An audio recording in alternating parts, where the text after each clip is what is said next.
ಏನ್ ಮಾಡ್ತೀಯ? ನಮ್ಮ ಮನೆ ದೇವರು ಆಂಜನೇಯ. ಎತ್ತಿದ್ರೆ ಗದೆ, ಇಳಿಸಿದ್ರೆ ಒದೆ, ಕೊಡ್ತಾ ಇರ್ತೀವಿ, ಇಸ್ಕೊತಾ ಇರ್ಬೇಕಷ್ಟೇ. ಎಲ್ರಿಗೂ ನಮಸ್ಕಾರ. Welcome to a channel Maruti sheep and goat farm Tavarekere. ಈಗ ಟೈಮು ಬೆಳಗ್ಗೆ 7:10. ಮರಿಗಳಿಗೆಲ್ಲ ಮೇವು ಹಾಕುವಂಥ ಟೈಮು. ಯೂಶಲಿ ನನ್ನ ದಿನ ಶುರು ಆಗೋದೇ ಇಲ್ಲಿಂದ. ರಾತ್ರಿ ಹೊತ್ತಲ್ಲಿ ಶೆಡ್ನ ಈ ಥರ ಟಾರ್ಪಲಿಂದ ಕವರ್ ಮಾಡಿಬಿಟ್ಟಿರ್ತೀವಿ. ಮಳೆ ಅಥವಾ ಶೀತಗಾಳಿ ಬೀಸುತ್ತೆ ಅನ್ನೋ ಕಾರಣಕ್ಕೆ. ಇನ್ನು ಬೆಳಗ್ಗೆ ಅಷ್ಟೇ ಓಪನ್ ಮಾಡೋದು.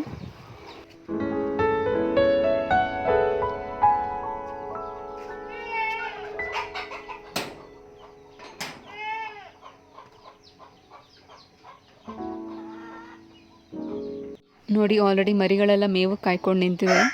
ಸೊ ಬೆಳಗಿನ ಬಿಸಿಲು ಚೆನ್ನಾಗಿ ಬೀಳೋದ್ರಿಂದ ನಾವು ಬಿಸಿಲು ಕಾಯೋಕ್ಕಂತಲೇ ಮರಿಗಳನ್ನ ಆಚೆ ಬಿಡಬೇಕಾಗಿಲ್ಲ.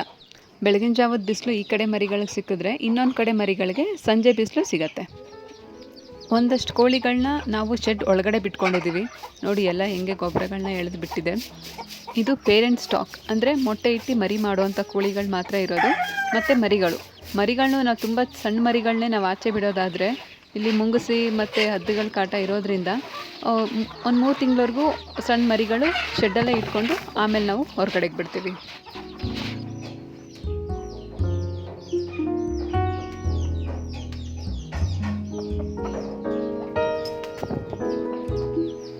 ಪ್ರತಿ ಸಲ ಮೇವು ಹಾಕೋಕ್ಕೂ ಮುಂಚೆ ಹಿಂದಿನ ಸರಿ ಹಾಕಿದ ಮೇವನ್ನೆಲ್ಲ ಕ್ಲೀನ್ ಮಾಡಿ ಫೀಡರ್ನ ಕ್ಲೀನ್ ಮಾಡಿಕೊಂಡೇ ನಾವು ಮೇವು ಹಾಕಬೇಕಾಗತ್ತೆ.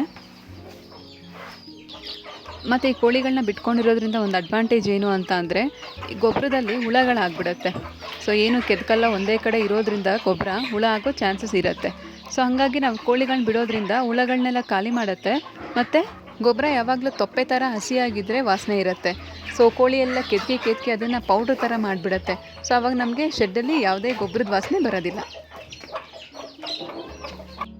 ಈಗ ಎಳಗ ಟಗರುಗಳ ಬ್ಯಾಚ್ ನಡೀತಾ ಇರೋದ್ರಿಂದ ಅವುಗಳಿಗೆ ಹಿಂಡಿ ಮತ್ತು ಜೋಳ ಹಾಕ್ತಾ ಇರೋದು.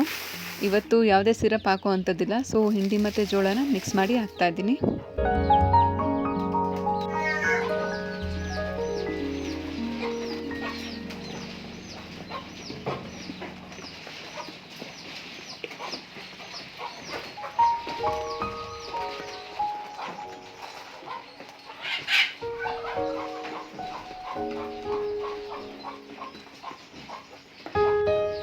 ಅದು ಮೇವೆಲ್ಲ ತಿಂದು ಸ್ವಲ್ಪ ತಾದ್ಮೇಲೆ ಅಷ್ಟೇ ನಾವು ನೀರು ಕೊಡಬೇಕಾಗತ್ತೆ.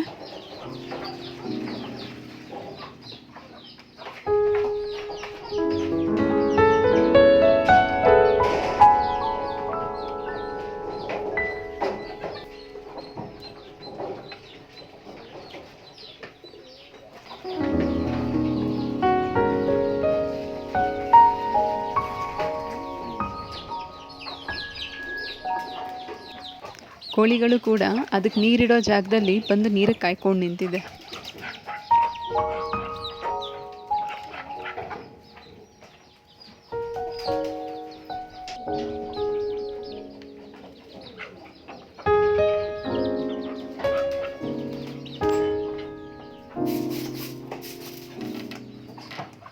ಅಟ್ಟಣಿಗೆ ಮೇಲೆ ಏನಾದರೂ ಗೊಬ್ಬರ ನಿಂತಿದ್ರೆ ಅದನ್ನೆಲ್ಲನೂ ಕ್ಲೀನಾಗಿ ಪೊರ್ಕೆ ಆಡಿಸ್ಕೊಂಡು ಕ್ಲೀನ್ ಮಾಡಿಬಿಡ್ಬೇಕಾಗತ್ತೆ.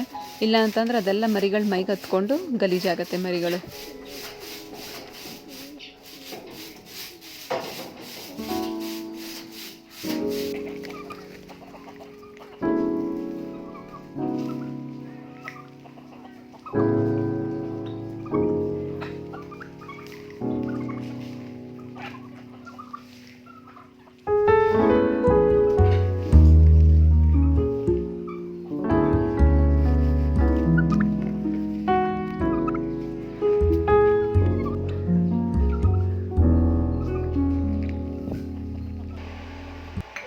ಇಷ್ಟು ಹೊರಗಡೆ ಕೆಲಸ ಮುಗಿದ ಮೇಲೆ ಮನೆಗೆ ಬಂದು ತಿಂಡಿ ಮಾಡಿಕೊಂಡು ಮನೆ ಕೆಲಸಗಳೆಲ್ಲ ಮುಗಿಸಿ ಮತ್ತು 11 ಗಂಟೆ 11:15 ಅಷ್ಟರಲ್ಲಿ ಮೇವು ಹಾಕಬೇಕಾಗತ್ತೆ.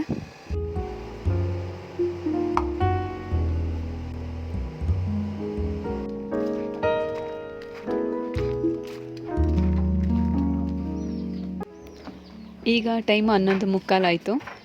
ಈ ಟೈಮಲ್ಲಿ ನಾವು ಮರಿಗಳಿಗೆ ಒಣಮೇವು ಹಾಕ್ತೀವಿ.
ಹಲಸಿನ ಹಣ್ಣು ಮರದಲ್ಲೇ ಹಣ್ಣಾಗಿ ಬಿದ್ದೋಗ್ಬಿಟ್ಟಿತ್ತು. ತೊಗೊಬಂದು ಕುಯ್ದೆ, ಹಣ್ಣು ತುಂಬ ರುಚಿಯಾಗಿತ್ತು.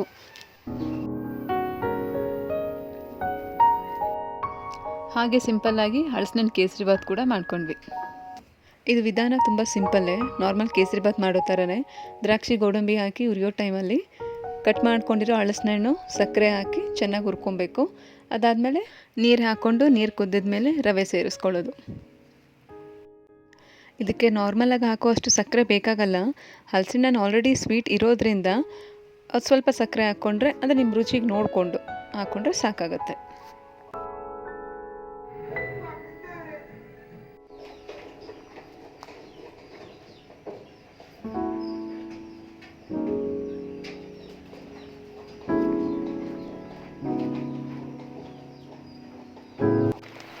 ಊಟ ಮಾಡಿ ಮನೆ ಕೆಲಸ ಎಲ್ಲ ಮುಗಿಸ್ಕೊಂಡು ಸ್ವಲ್ಪ ರೆಸ್ಟ್ ಮಾಡೋ ಅಷ್ಟರಲ್ಲಿ ಮತ್ತೆ ಸಂಜೆ ಫೀಡ್ಸ್ ಹಾಕೋ ಟೈಮೇ ಆಯಿತು. ಸೊ ಬೆಳಗ್ಗೆ ಏನು ಹಾಕಿರ್ತೀವಿ ಜೋಳ ಹಿಂಡಿ, ಅದೇ ಸಂಜೆ ಕೂಡ ಅದೇ ರಿಪೀಟ್ ಆಗುತ್ತೆ.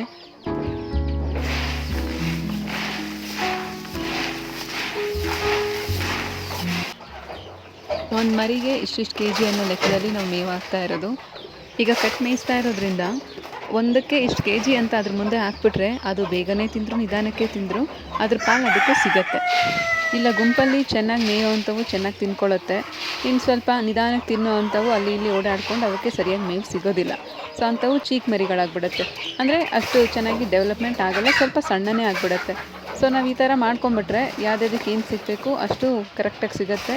ಎಲ್ಲ ಒಂದೇ ಸೈಜಲ್ಲಿ ಬೆಳವಣಿಗೆ ಆಗುತ್ತೆ. ಈ ಥರ ಕಟ್ಸ್ ಹಾಕೋದು ಎಳಗ ಟಗರುಗಳಿಗೆ ಮಾತ್ರ, ಯಾಕಂದರೆ ಇದೆಲ್ಲ ಬಕ್ರೀದ್ ಅಷ್ಟರಲ್ಲಿ ಕ್ಲಿಯರ್ ಆಗುತ್ತೆ. ಕೆಂಗೂರಿನ ನಾವು ಗುಂಪಲ್ಲೇ ಮೇಯಿಸ್ಬೇಕಾಗತ್ತೆ.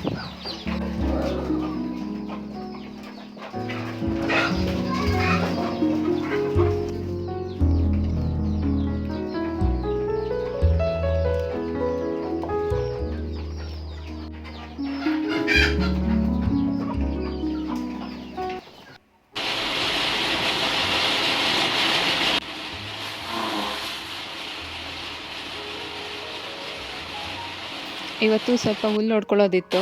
ಹುಲ್ಲೆಲ್ಲ ಮಿಷಿನ್ಗೆ ಹಾಕ್ಕೊಂಡು ಹುಲ್ಲು ಹೊಡ್ಕೊಂಡಿದ್ದಾಯಿತು.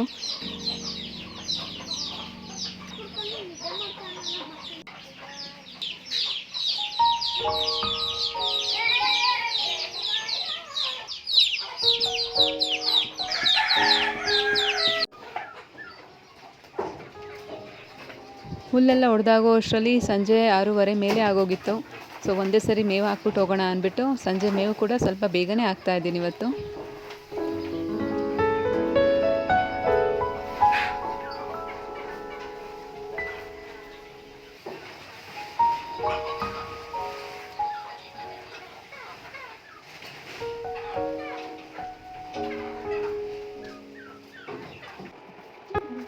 ಮನೆಗೆ ಬಂದು ಫ್ರೆಶಪ್ ಆಗಿ ನೈಟ್ ಅಡುಗೆಗೆ ರೆಡಿ ಮಾಡ್ಕೊತಾ ಇದ್ದೆ. ಸಂಜೆನೇ ಒಬ್ಬರು ಕಸ್ಟಮರ್ ಟಗರುಗಳು ನೋಡೋಕ್ಕೆ ಬರೋರಿದ್ದರು. ಅವರು ಇನ್ನೂ ಸ್ವಲ್ಪ ಲೇಟಾಗಿ ಈಗ ಬರ್ತಾ ಇದ್ದಾರೆ. ಅವ್ರಿಗೆ ಮರಿ ತೋರಿಸ್ಬಿಟ್ಟು ಬರೋಣ. ಅವರಿಗೆ ಮರಿ ಓಕೆ ಆಗಿ 2 ಟಗರು ಹಿಡ್ಕೊಂಡ್ರು.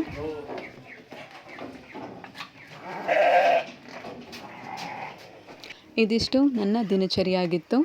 ಒಂದು ಗೃಹಿಣಿಯಾಗಿ ಸ್ವಯಂ ಉದ್ಯೋಗ ಮಾಡಿಕೊಂಡು ಯಾವ ರೀತಿ ನನ್ನ ದಿನಚರಿ ಇರುತ್ತೆ ಅನ್ನೋ ತೋರಿಸೋದು ಒಂದು ಸಣ್ಣ ಪ್ರಯತ್ನ ಈ ವಿಡಿಯೋ ಆಗಿತ್ತು. ವಿಡಿಯೋ ಹೇಗೆ ಅನ್ನಿಸ್ತು ಕಮೆಂಟ್ ಮಾಡಿ. ಇಷ್ಟ ಆದರೆ ಒಂದು ಲೈಕ್ ಮಾಡಿ, ಹಾಗೆ ನಮ್ಮ ಚಾನಲ್ ಸಬ್ಸ್ಕ್ರೈಬ್ ಮಾಡ್ಕೊಳ್ಳಿ. ಮುಂದಿನ ವಿಡಿಯೋದಲ್ಲಿ ಮತ್ತೆ ಸಿಗೋಣ. ಅಲ್ಲಿವರೆಗೂ ನಗ್ತಾ ಇರಿ, ಖುಷಿಯಾಗಿರಿ. ವಿಡಿಯೋ ಕೊನೆವರೆಗೂ ನೋಡಿದ್ದಕ್ಕೆ ಥ್ಯಾಂಕ್ ಯು.